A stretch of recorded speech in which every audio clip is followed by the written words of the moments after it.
is Pat McDonald, your host for Vote for Vermont, where our tagline is Listening Beyond the Soundbites.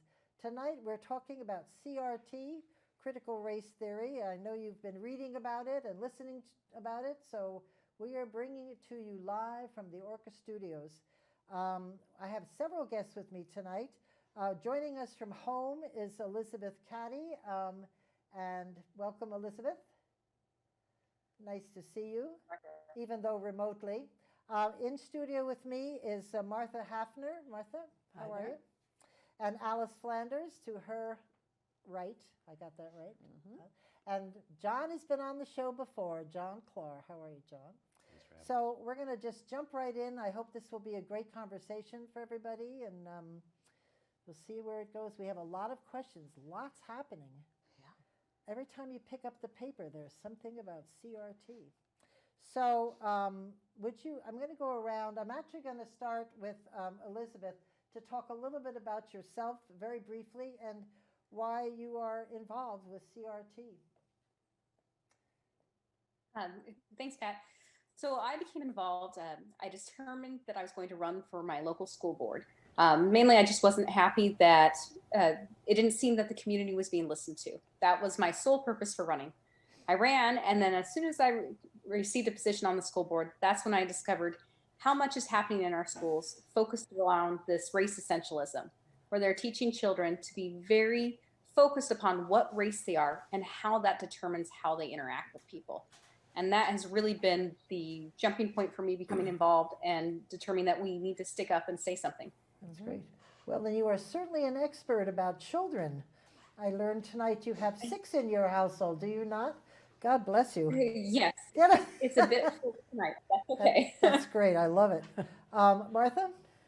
So I go back, my father was part of the Civil Rights Commission back in the 60s time period. And it was when Martin Luther King was running his campaigns all across the South. And he was chairman of the Civil Rights Commission, went to the I Have a Dream speech. And it was all being embedded in me that these are matters of concern. And I've watched and I've seen a great deal of improvement in our society in general since that time period that's loosened up some of the prejudice, not dismissed them, but loosened it up, and there have been opportunities. So seeing things all of a sudden switch gears has been disturbing to me. Yeah, I understand. That's great. Alice? Well, I grew up in a home where my father had been a freedom rider. He was one of the people, one of the men of color who would go out with people who were not of color to help with the voter rights in the state of Mississippi, where he was not a resident. Yeah. That was life-threatening. My father adhered to certain perspectives of Dr. Martin Luther King, namely that a person should be judged by the content of their character and not by the color of their skin. If you would look at my background, you would see that even as a person of color, and even having been born and aware of what was going on when Dr. Martin Luther King was assassinated, that those people who were not in favor of that perspective, Gandhi, Dr. Martin Luther King, and others, my father, were not successful in quelching or squashing the perspective that a person can achieve without regard for incidentals such as race or religion or sex or national origin or any of those others, as my father called them, incidentals. I personally had the opportunity to study under a scholarship in an exchange program with the government of France at a prestigious university. I attended an all-girls school, or all-girls schools that were opened by law to integration after the civil rights legislation had been passed. And I want you to know, from my perspective, I'll talk about it a little bit later on, maybe, is that when a person presented themselves, at first there's speculation as to whether or not they're capable. But if a person applied themselves and Right. showed that they were worthy of academic consideration, then nobody was going to stand in the way. Sort of like if I got to be the captain of the junior math team at a predominantly white school. We won. How was that? I got to be the captain of the senior math team at that school. And we won. I got to compete in the state rally for the language of Spanish, won first place. Right. I competed for scholarships. I had National Science Foundation grants. I studied I was participant in the MIT Lincoln Lab work study. And all of these things in the military, my subspecialty is space systems. Right. How can you say that there's no open door? There is an open door. However, there are certain race baiters who find it very convenient Yep. to peddle race and discrimination. They get money that way. Well, you have a great background. I know you and I talked about it on the phone one time. Very impressive. All right, John. Yes. Yes. Yes. I've been told to keep my answers short. Yes, I know. It's only an hour. That too. I sort of fell into the conversation with many. My background is that I was raised woke from an early age, I guess. I had black playmates. I was blessed with that from a very young age. And so my whole life, being born in the 60s, in the shadow of Martin Luther King's assassination, literally, was very much influenced. You know, as John McWhorter recently wrote, no society in the world is more obsessed with race than America. To Right. say that we don't want to have a conversation about race, and now to suggest that, you know, if you're conservative, you're not woke unless you agree with them, is absolutely absurd. So actually, I got involved with this critical race theory stuff. If you look at my articles on Vermont Digger, when they used to allow me to print them, I have articles like Black Racism Matters, and I've been called these names, but what I saw before we saw it in the schools, at least where I was aware of it, was our governor and legislators saying these things that Vermont and all my forebears are white supremacists. This is very dangerous, and it takes us backwards. And as Alice is implying, it's Martin Luther King upside down. And in fact, the evidence is not there. And that's why I'm constantly talking about Right. Thomas Sowell. So I have a law degree. I've been studying social justice theory since before Thomas Sowell was writing about it, since the 80s. And it is distressing to me to see my children and grandchildren thrown into a new race war, let alone the issues of Judaism and how to distinguish amongst different groups of white people, and even how to trace people's genetic heritage, let alone their responsibility for past wrongs from 100 years ago and Oh, forever. right. This is Yeah, an I love endless that. tribalism. It's horrifying. So to find out that it's in our schools, and along with you folks, many of us have been learning together, and with Elizabeth and others in our school boards around the state, being shocked to find out how far along this is in implementation. Yeah. And it's time for us to have this conversation. So that's why it's great that you're actually allowing an alternative viewpoint to be heard. It's, as you know, been stifled for years Yes, now. it has. Yes, it has. Well, my husband actually asked me the other day to explain CRT to him, and it's not easy because you don't have an hour of his time. He wants something short and concise, but it's very complicated, I think, and to be able to explain. So I'm going to ask you all to explain it, because maybe I can take something and bring it to home. Do you want to start, Martha, about what do you think CRT means for the folks who are watching? Well, a short answer for your husband Yeah, that's what we need. is one that tries to label things much too succinctly, and saying that if you're white, that means when you're a shop owner and trying to look at who to take care of first, you might sideline the black person, and that's because of your inclination that they may not be, Our upbringing. you know, so that makes you an oppressor, that you're going to sideline and ignore people of color because they may not be as informed as the rest of the public, kind of scenario.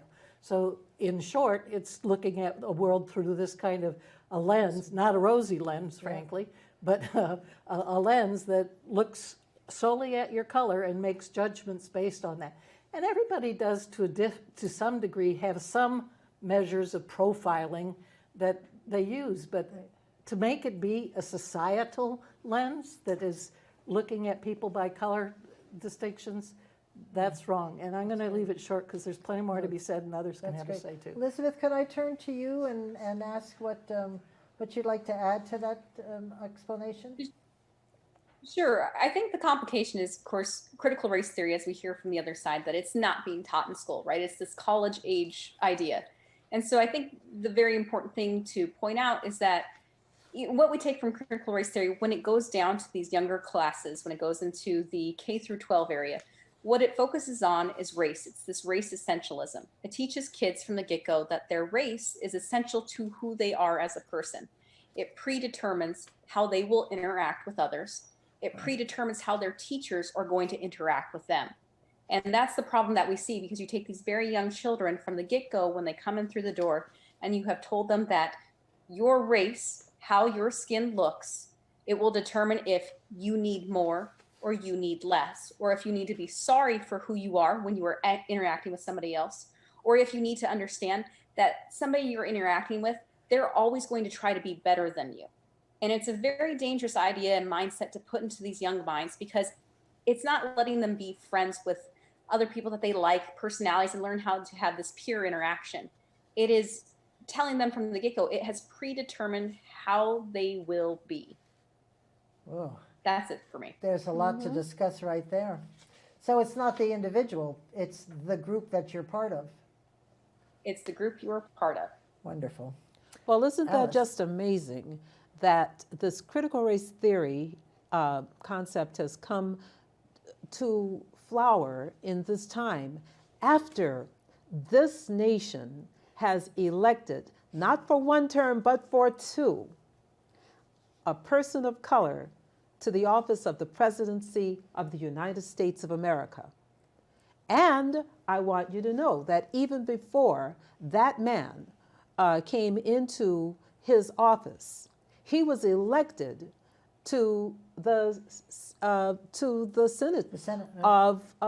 of his state. Actually, not even the state into which he was born. However, let's also look back let's look back a few more years, and we see that there was a neurosurgeon. Quite. Love him. Yes. Dr. Ben Carson is a brain surgeon. Pray tell me, how did he get to be a renowned neurosurgeon if he was so oppressed? But let's go back beyond that. Look at me. I'm also actually a rocket scientist. That is your tax dollars paid for me to go to graduate school after I had studied physics, math, and taught in a number of technical areas. Then I went off to graduate school. How do you explain that? But let's go even beyond that. And I'm sure that Dr. Thomas Sowell and also and various others would Oprah Winfrey, how did she get to where she is? And then if you look back, even at the turn of the century, we've had a number of people who have had opportunities available to them. But at the same time, there are those who were able to make merchandise of those who were disadvantaged. I would say that this critical race theory that we're being presented with today is requiring people now to look at me, not as Alice the Magnificent, but as Alice the Black woman, who also is magnificent. But first you've got to see me as a person of color. Hello, I'd like to ask people. My mother said, Alice, you got to let the boys win sometime at chess. You know, I think I've said that. I said, why? Why do I have to let them win? Do you want me to let you win at chess? If you want to see the worth of a person, give them opportunities to excel and then evaluate them on that. I love it. John. I would let to her add win to all at of chess. You would, What did you say? I would He's- let her win at chess. No, but I would you wouldn't. want me to let you In fact, I win? got yelled at for not letting my kids win at chess once in a while, and I didn't want anybody Hey, to let me win it's a at chess tough world either. out And, there. A slightly different perspective. We all look at things with our different, worldviews or disciplines.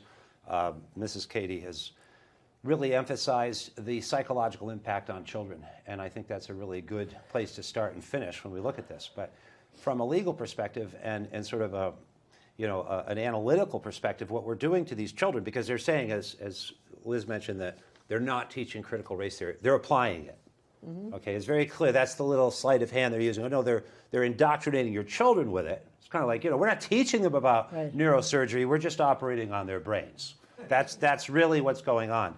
And critical race theory is the opposite of MLK. It literally, if you trace it, it's also part of Black Lives Matter, which is being totally unconstitutionally flown at our schools, flown at our public institutions. It holds certain values that the Constitution itself is white supremacist, that we're all subconsciously racist if you're white. Very dangerous stuff, again, if you can't prove it. And as Thomas Sowell shows in Discrimination and Disparities and other works, you can't prove it because it's not true. In fact, you could prove the opposite, as Alice is Yeah, you just expressing. She's an mentioned that quite example. a few, Obama's an famous example. people. But Thomas Sowell really puts it best, and everybody's kind of hit upon it. It makes race essentialism, I think Liz called it, race determinism, he calls it. The Nazis did it, okay? And heaven forbid you call anybody but a conservative a Nazi. But this is a form of Nazism. In fact, many would argue it's worse because it then throws sexual orientation and sexual identity and everything else into the caboodle, which also is in Black Lives Matter's toolbox. We must eliminate the First Amendment free speech rights for white people only, okay? Because that's the only way, according to Ibram Kendi, is to counterbalance past racism or past discrimination is to have new discrimination. So there goes the 14th Amendment. Thus, we are seeing children separated by skin color in our schools. Children, college graduation ceremonies being held based on race, having separate dormitories for black people in school. How hard did we fight to get rid of school discrimination, segregation? So the core to people to get educated about this and read the books of Thomas Sowell and John McWhorter, who are highly educated black scholars, okay? They get to have a voice, and they get to be called white supremacists for having a black voice that disagrees with this ideology. It is a political ideology, a cult-like ideology that does not allow to have any other views, and it is horrible to children, and it is uncritical in its thinking, and it is a theory by its own definition. So why are we launching this on children when more and more actual evidence is showing that this will set minorities behind, this causes them, why you're going to tell black people that they are totally, and black children, that this whole system hates them, that all white people hate them, and that we are all governed by those subconscious prejudices that we all have, notwithstanding the enormous amount of evidence right here in Vermont and around our country that is patently false. And so if you're going to do this to our children, maybe you should establish beyond the theory stage before this, especially in Vermont.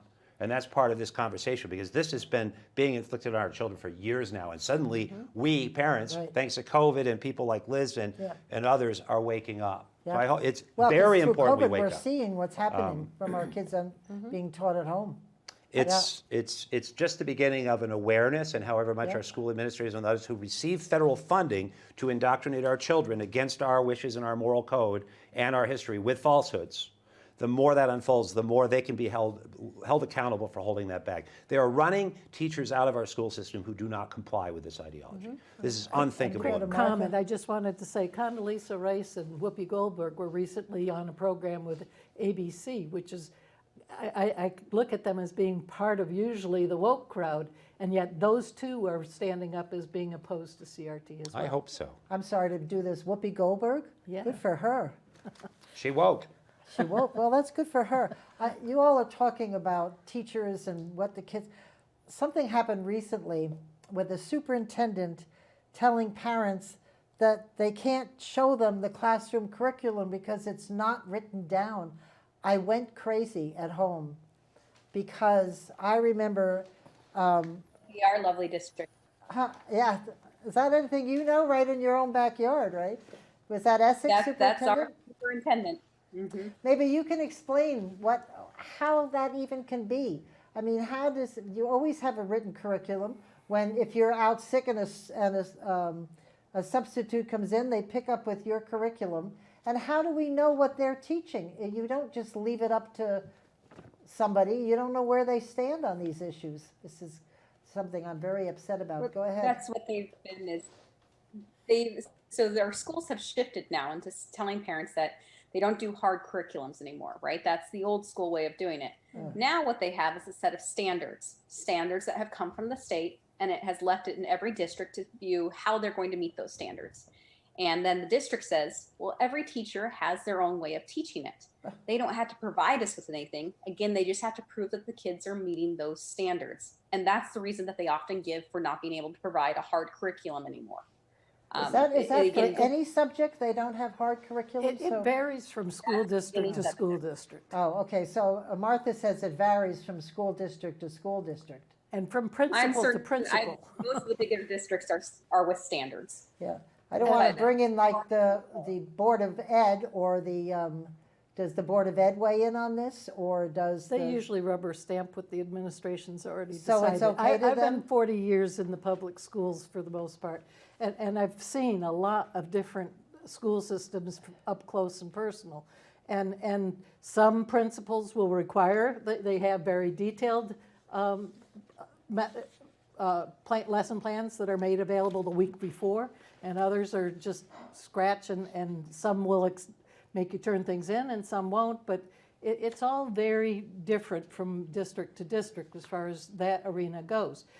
I did something today where I went to some, in what I've done in Vermont, I've worked in probably 20 school districts in some capacities, and I went to their websites and was looking for critical race theory, equity, SEL, different topics of related arenas. And some websites, your website up in Essex is very full of information, and what the Save EWSD has put together includes information right here. Lesson plans that have come from the Champlain Valley School District. And others of them, I was making inquiry and finding out, even the superintendent is really very unaware, and there's a couple of teachers that are working on it. So it varies from school district to school district as far as how embedded they are in the process. Any comments? I have a lot to say on this because I'm a technical type person in my background, but there's no wonder why our standardized test scores have been dropping precipitously, and I really do take that quite literally, precipitously. Right. We are no longer internationally competitive, and I would dare say that for those regions and states that have adopted this critical race theory, etc., soft topics, and there are only so many hours in the day, but they've adopted these soft topics at the peril of hardcore topics that our kids need, like reading, writing, math, arithmetic. the sciences, any of those Right. things. What this sets us up for, what we have seen, what we saw during the COVID challenges that we've had in the last year and a half or two, or however long it's been, is that the government schools, the public schools, have adhered to the soft, fluffy perspective, no standard Right. for the hard topics, whereas the kids whose parents could afford to send them to the private schools Yep. were able to garner an education that was worth something still. So what this is setting us up for is a system similar to the apartheid system that was law in a place like South Africa, where you had the whites, the coloreds, and the dark-skinned people, all on 3 different learning systems. The whites were able to learn with English being the standard language of commerce plus Afrikaans. The coloreds also had a similar, I believe, but the African people, well, they are all African. The dark-skinned people had some they didn't even learn, well, maybe some of them did learn English, but it wasn't to the same level. And that itself sets us up for a division in our society. Now, what am I going to say?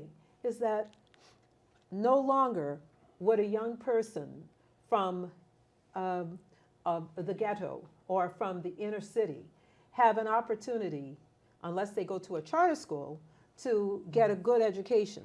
They're at the mercy of these leftist liberals, many of them who are white, who have some savior complex. That's what it is. It's a savior complex that they are pushing their perspective on our children. If you would look at my grandson there, I mean, please tell me, just take a look. For the viewers, we have, Alice has her family here.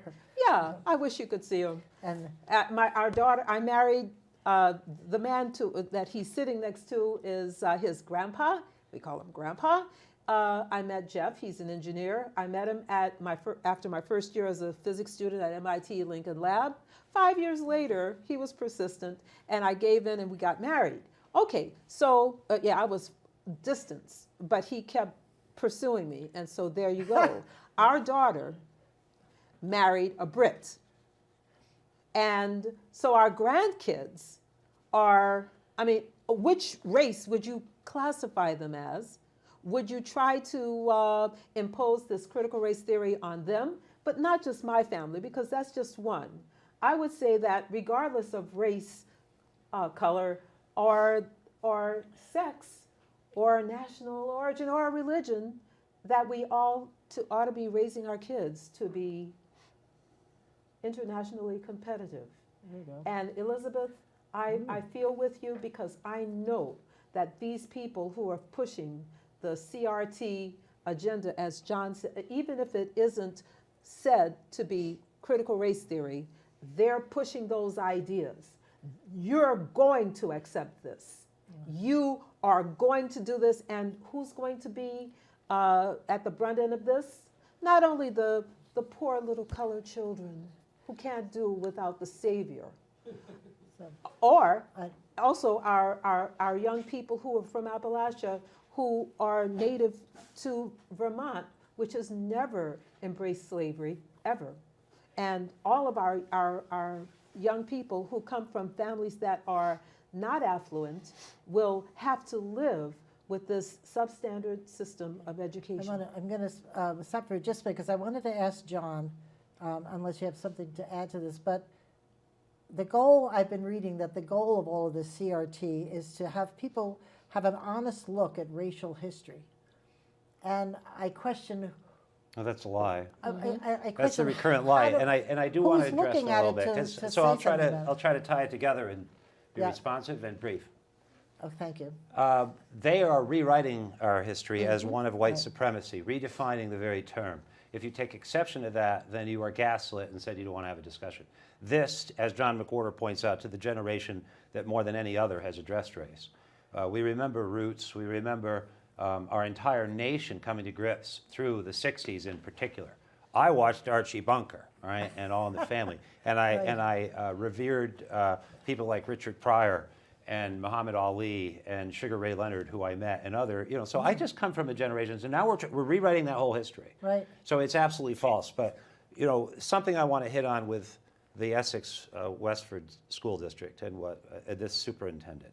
Let's not let this pass. This is a gift. All right, this is what I call whack-a-mole. Whack-a-mole is when someone who is horrendously abusive to children and is in your employment as a bureaucrat sticks their head out and irrevocably proves that they have breached their trust that you place in them, and they can't pull their head back in. Their machine's broken. So keep whacking them all. I am enthralled by what's happening there, because that superintendent is a thug and really a liar, because what's happening here is dissembling. She's trying to use the exception to swallow the rule. She's saying, gee, even though federal law requires that we disclose to parents everything we teach, gee, we've gone back to a pre-Judaic age where we don't write anything down anymore. It's all in oral tradition. We scratch it on rocks and we let the teachers whack the kids over the heads with them. This from a school district that is increasingly mining student data about their consumption patterns, about their anxiety levels, about their home patterns, their home political beliefs, to sell that data on the market, to actually give it away. We'll be asking the superintendent in Essex, Westford, whether they have panorama education there and whether they are safeguarding our children's data, our sensor data. Tell them Whether more about they will be, Panorama. pardon? Tell them more about what Panorama is. And so, well, we'll come back to it. Pat can hit if we want, but it's more than that because it's artificial intelligence. It is using persuasive technologies to impact children's behavior. And something Alice hit upon is that they are openly stating in their materials that teaching about social justice issues, which includes everything from climate and telling your neighbor not to mow his lawn so many times, all the way down to the race issues, is more important than arithmetic and history and other things. And so each course, if you're looking at humanities, English will be taught around the subject of, for instance, who built America, right? That is implicitly, who built America under the new history is black slaves built all of the wealth of America, of which all white people are white privileged beneficiaries, even Alice, because she got some public money. And it's a lie, okay? It's a horribly pernicious, vile lie. And we have a superintendent who's embracing that lie, inflicting it on our children, and then believes that she can just say, oh, no, you don't have a right to it. Guy Page is following it up. There's a federal statute that requires the school system to disclose all those materials. And as Martha's pointed out, there are different available amounts online. Go find out. Some schools have very detailed curriculum. Most of them have stuff all about their equity policy. And throughout it, you will see critical race theory. We're going to have safe spaces. We're going to let, and guess who gets to go in a safe space? Well, anybody who says they're BIPOC.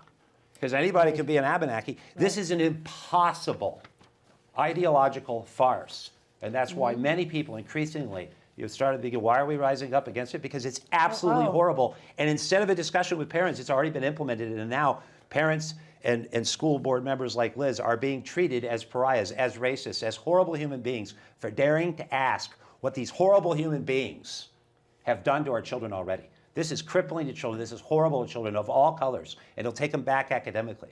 It will never, ever succeed. Critical race theory is DOA. And that's what I've been saying, and I'll keep saying it. Let me just ask Elizabeth, you're from Essex. After this came out and the superintendent said that nothing was available in writing, what was the response from people, from parents and from the community? Or are they quiet? So this information, our superintendent said this publicly at last week's meeting. Many parents, as they have written in, have received this answer over and over again, that one, there is no curriculum, and two, they cannot opt out if there's anything that they don't agree with. This has been going on for a year. Now, do we have a lot of parents becoming upset? We have some parents aware. Some parents are upset, but more so, they're upset in contacting me and saying, you do something, I'm too afraid. And they have a list of reasons as to why they're not going to speak out. And it's understandable, right? Everybody has a job that they need to work. They're afraid of losing their jobs. They're afraid of their children being targeted. Our superintendent does employ tactics of intimidation by telling people, I noticed that you work at this certain business. So there are tactics of intimidation happening here. And, the biggest message that I have for parents right now is, I can't give you any other reason to get involved than what you already have, which is your children. Right. I can't make you want to stand up for your job or say that your job's not as important. I can't make you say that I don't want my neighbors to call me names. If you don't want to stand up right now to protect your child and to change the course of the future that is happening, there's nothing I can tell you.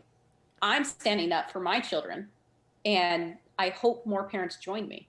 Good for you, Tell Elizabeth. them about Alex's case and how a student I'm was. sorry, we have to, Okay. no, what did you want? Tell them about Alex, a student up at. Castleton. Oh, Well, but maybe move on to your other questions. You have a large agenda today? Yes, we do. Or- I know we have a big agenda here, but I want to make very, very clear that it was Snopes verified. Anybody, until they shut down the internet, is free to go and look at the publicly available data of the 1830 census. 1830 was before the Emancipation Proclamation. And in that 1830 census that was Snopes verified, and is Snopes verified, it shows that there were thousands of people of color who were slave owners, and that these thousands of across the South, that was, maybe Mississippi wasn't in there, I'm not sure, but understand that the people in those states, Louisiana, the one that I grew up in, they were well aware of these people. It wasn't a secret. Everybody knew who owned whom, and these people owned slaves. Some of them, many of them, were family members, but there were many people who owned slaves that ran their businesses. It is all, the roots, not to speak about the plagiarism charge, because Alex Haley, that was not his original work, but we're not going to go there. But it made people think that the system we live in was a result of something where everybody of color was a slave. Not everybody of color lived in slavery. And let us go back to that.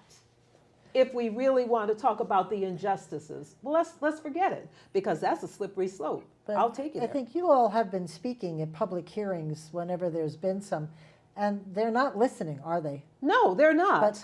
But my question is, I guess, why? Why aren't they listening? What's the agenda? It is, in order to understand that, and it's taken some of us some time, and it may take others to understand, you really have to understand it as a cult. You really have to understand it as an ideological form of religion. That's why it is monolithic. It does not allow you to dissent. Unlike a religion that invites you to join, this one compels you to join, and if not, it will go out and anti-woke you or anti-racist you. It will go out and obscure your space in public places so that you're not allowed to disagree with it. By definition, it is a cult. And again, John McWhorter does a great way of going through and explaining this. It has its prophets. It has its superstitions, okay? For instance, the idea that this is a white supremacist system, that all racial disparities are a consequence of subconscious prejudices by white people, is an absolute superstition not supported by facts. So why do they stick to it even when you put facts in? Because they believe in the superstition. The salvation is, the religious part of the salvation is, to be woke and say, please exonerate me, the white person. I will bow down, literally making people physically genuflect and apologize for being white. In academia, in schools. Okay, that is happening right now in Vermont and other places. So now you're part of the religion because you joined, you got your baptism. If you didn't, unlike other religions, they're going to go get you, okay? And they don't let you leave. If you're Whoopi Goldberg and you left, you're going to be excoriated now. If you were a transgender person and you want to switch back, you will be horribly, horribly treated by those who say they're all about human dignity and caring about people. This ideology does not care about black people. It does not care about poor people. It is part of a broader ideology that includes climate, and they don't care about climate. They care about power, okay? They don't care about women being raped, or they wouldn't be spreading porn everywhere. They don't care about children, or they wouldn't be allowing them to decide to change their gender at the age of 5. They don't care about children, or they wouldn't be pushing to let 15-year-olds have a constitutional right in Vermont to have an abortion in the 3rd trimester of pregnancy as a right, okay? So all of this is you have to understand it as a vicious, hateful cult that Vermont Digger, 7 Days, and others have bought into because they're naive elitists who have never really dealt with issues of race, apparently. They really are white privileged, disconnected from reality people. Some of us have lived in the real world, and so we do not succumb to that kind of profound, vapid stupidity. So that you have to see it as a cult. It's all part of communism. Sorry, I get upset. Its roots are in communism. But it's worse than communism. What communism is after is find ways to divide the people so that they can conquer them. And so if you can create division over racial issues, that's just one of many. And it's not going to be something that's easily argumented against, because it is, as John's talking about. It's kind of, hey, you've got to be part of the in crowd. Could I just add, too? Yes, please. They're on the record. You said they're not listening. Guess what? We've been speaking. I was speaking at an event where I was the main speaker in Springfield, and Vermont Public Radio was next to me at my elbow. They recorded the entire thing. And the gaslighters were screaming at us horribly and saying, we don't teach in schools that white people are superior to black people. And I said, oh, actually, that's a lie. And I read from the curriculum. This is your school curriculum in Springfield. Let me read it to you. Vermont Vermont, VPR did not have one word from John Clark on the station. The same thing happened in Rutland with Vermont Digger. The same thing happened with all of these media are on the record whack-a-mole, having gaslit people. It's embarrassing to call yourself a journalist and be on the record forever, whether you're the editors or the journalists. You're going to be caught out because you're not going to subject a state like Vermont, which is has been subjected to white agrarian poverty for decades. White poverty, like most of these white elitists do not apparently know. Okay, like my family and many others and many of your families suffered. And we weren't looking around for a handout. We weren't blaming it on people based on skin color. And we weren't doing it on the backs of black people in Vermont. Like you asked about history. They've tried to pass a statute in Vermont, H273, that says that Vermont pushed black people off farmland in this state. It's a lie. That's a reinvention. They have in the statutory language legalizing prostitution because it was banned in Vermont because of our racism. I think they're it's a lie. legalizing prostitution in Burlington as we speak, correct? Probably, but Yeah, they're I thought linking it it was all being- to that race. was That's the being race everything, racial climate, racial ecology, racial climate justice. Deadlines are racist. Everything through the racist lens. And you know what? It won't work because we know better. We've all lived differently experientially. And here in Vermont, we're looking at 1.4% that are black, and the median blacks have risen to a higher Yes, they have. educational attainment level Yep. than the whites, and Well, we're looking at a median income that's in the 50,000 Yes. range, and there's not much difference between the blacks and the whites. Well, And as but that's poor changing. as Vermont has always been, because this has not been, it's been an agrarian society mostly, and there's not a lot of, quote, money in it. Vermonters have had a heart for the freedom of men and women. And do you know that even after the Emancipation Proclamation was signed, how many Vermonters who had no vested interest in it because they never, ever legalized slavery went down on their own nickel and dime and supported and trained groups of blacks who had been emancipated so that they could secure the liberty that had been granted. How many Vermonters shed their blood for people who had nothing to do with their own local history? And you're going to try to tell me that Vermont is a racist society? This is one of the... Well, This- our governor said You know, we were something's wrong. inherently racist, correct? And he Well- continues to own that. I'd like to see in the debates next year when he and Peter Welch and others can defend calling Vermont white racist, Right. white supremacist. I don't get That's that. the I'm sorry, I didn't conversation. mean to We've not interrupt been you. allowed I'm just that. going to Sorry, tell you, I I know yeah. that this could probably get me thrown off of a lot of places because I've become quite animated about it. I do not want to see Vermonters or any other of our American citizens maligned, falsely maligned. You want to know something? The Vice President, Kamala Harris, her family still owns that plantation down there in Jamaica, okay?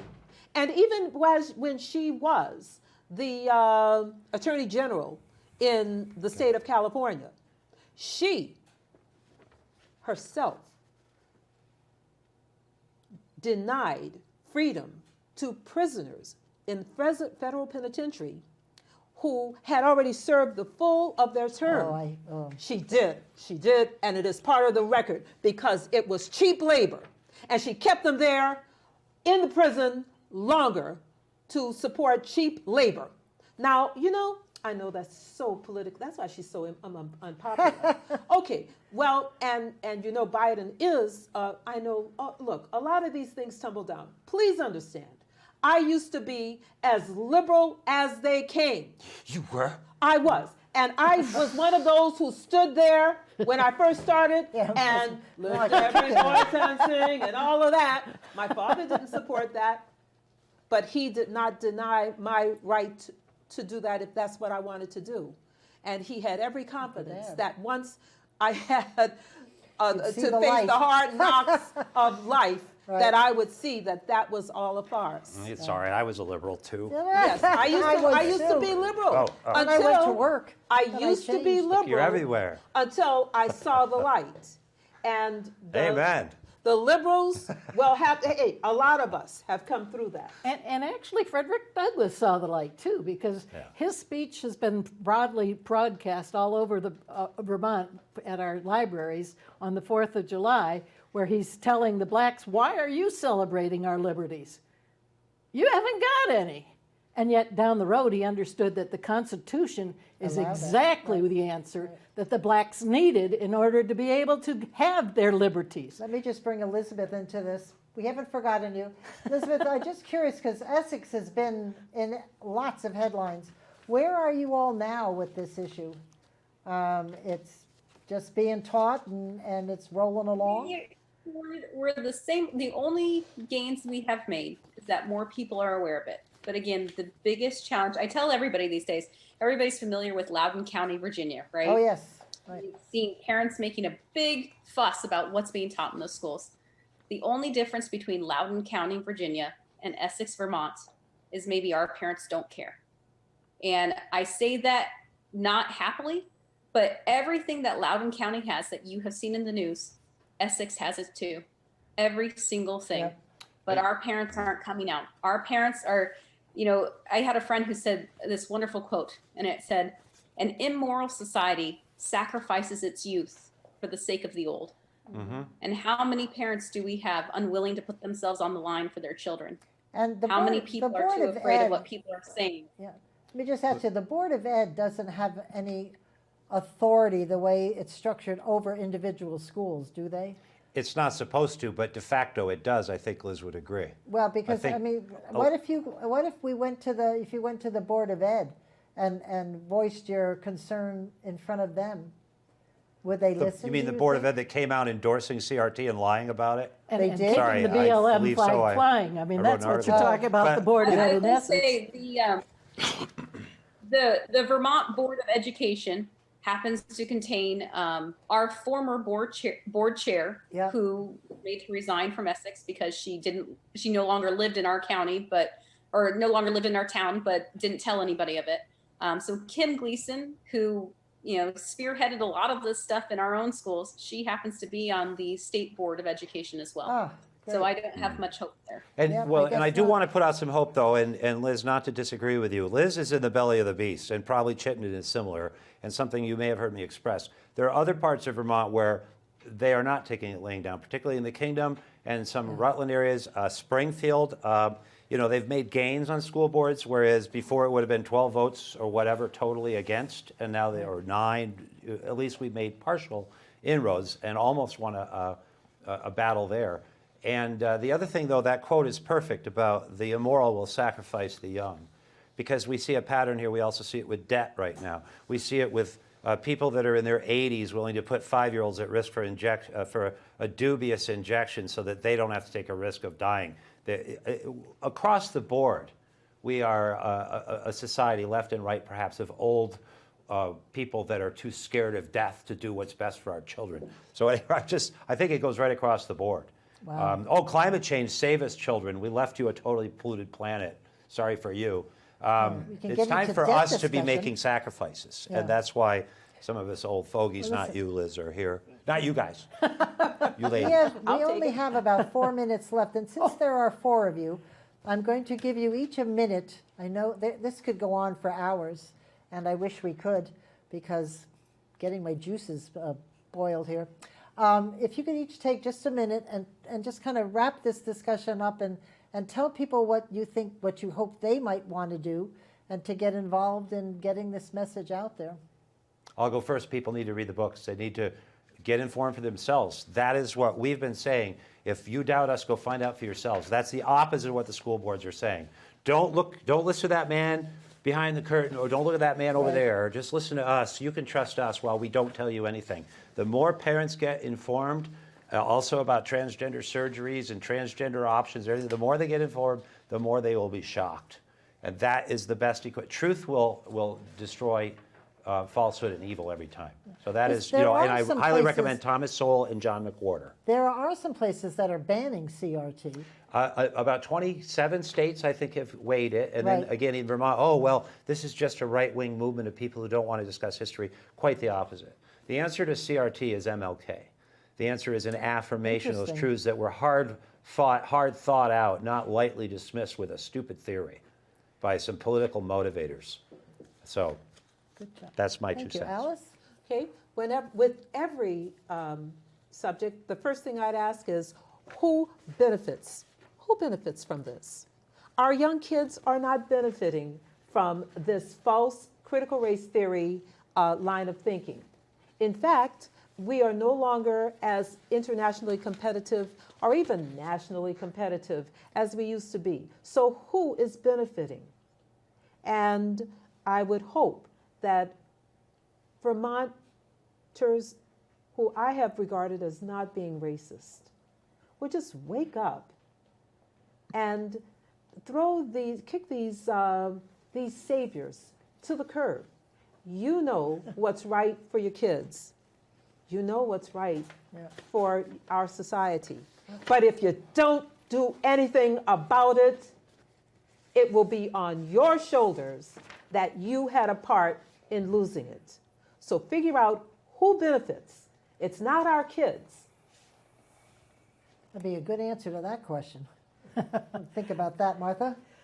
I'd encourage parents to be aware of what's on their school boards, on their school's website, and find out whether they have a racial equity stance of some sort, and then try and embed themselves into those groups and be a light within them as far as you don't want to see some of the books that are on the bookshelves there, and you don't want to see the children from kindergarten up being taught books along the lines of, not my idea, saying that Constitution wasn't my idea. Why am I standing up for it, basically?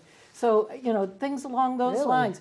Teaching the Constitution is much more valuable than any of these other race theories, and encouraging parents to get their schools to be constitutionally minded would be a great offset.